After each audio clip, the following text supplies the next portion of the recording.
mga guys, aakyatin po natin yung low bed sa pamagitan ng gamit ang kamay. Kasi dati, kaya pumakyat ng ganun kataas gamit ang low bed. So, wala tayong gagamitin na hagdan. Ngayon medyo sa 40 natin na 40-year-old natin na edad, kung kaya pa ba. Kaya, yun na guys. Try natin.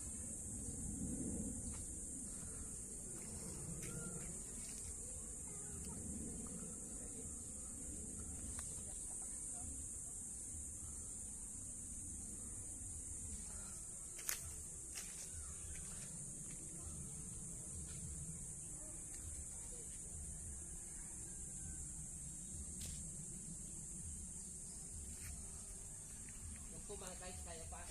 Kaya ko lang po akyatin sa dulo dahil parang nalulula na ako kanina.